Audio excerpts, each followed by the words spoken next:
မင်္ဂလာပါဒီနေ့ဖြူကတော့တိုင်းစီတီရဲ့တိုင်းမောအောင်မှာရောက်နေရပါအမျိုးသမီးတွေအတွက် surprise လေးတစ်ခုစီစဉ်ထားတာရှိပါတယ်ဖြူနဲ့တူတူလိုက်ကြည့်လိုက်ရအောင်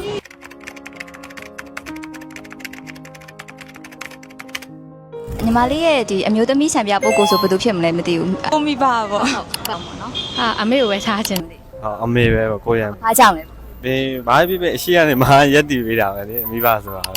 အမေကအဲ့လိုစင်ငယ်မသားအဲ့လိုတအိမ်လုံးကိုသူတယောက်တည်းရှာကြွေးနေတာအဲ့ဒါကြောင့်ညီမအနေနဲ့ကြည့်မယ်ဆိုရင်တော့မမေအရန် strong ဖြစ်တယ်မမေကအိမ်အောင်စုတစ်စုလုံးပေါ်မှာအရန် care ပြီးရပေါ့နော်အဲ့ဒါကြောင့်မလို့ထင်ပါတယ်ဒီနေ့အတွက်မိန်းကလေးတွေပေါ့နော်အားဖြစ်စေမဲ့စကားလေးတစ်ခွန်းလောက်ပြောပေးပါလားကိုကိုပဲလှအောင်ပြင်ပြီးနေကြပါလို့ လူတိုင်းလှလှလေးနေကြပါလို့ပြောချင်ပါ ကျေးဇူးတင်ပါတယ်ရှင်ဟုတ်ကိုကိုပဲချစ်ပါလို့သူရောက်မချစ်ပါနဲ့လို့ပြဖြစ်တာအကြောင်းရဲ့လို့တော့အဲ့လိုမျိုးတိတ်နေနေကြမလို့ဘူးဒါမိန်းကလေးတွေလည်းယောက်ျားလေးတွေလုံနိုင်တယ်လို့အကောင်လုံးလုံနိုင်နေဆိုတာပဲပြောချင်ပါရှင်ဟုတ်ဟိုဟာလေးယူရှိတို့မသိလားမသိဘူးဟုတ်ဘယ်လို product လေးသုံးတာရှမ်ပူလည်းသုံးတယ်အဲ့မှာပေါင်းစီကိုလည်းသုံးတယ်အဲ့နှစ်မျိုးသုံးတယ်တခါလေကျတော့ယူရှိရိုးခေါင်းလျှော်ရမွေဖြစ်တဲ့အချိန်မှာဆိုတော့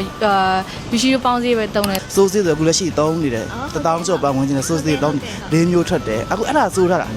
ခဲအောင်စိုးတော့နည်းနည်းပြန်ကြသွားတာယူရှိတော့ခေါင်းချော်ကြီးတက်တက်အထုပ်လေးပဲဝယ်သုံးပြတာမျိုးဟုတ်ကဲ့ညီမတို့ဒီယူရှိတို့ကိုလည်း follow လေးလုပ်ပေးထားပါအောင်နော်မိကုန်းလေးဖြစ်ပြီးတော့ကျေးဇူးတင်ပါတယ်ဟုတ်ကဲ့ Thank you so much Yoshido and Ensign.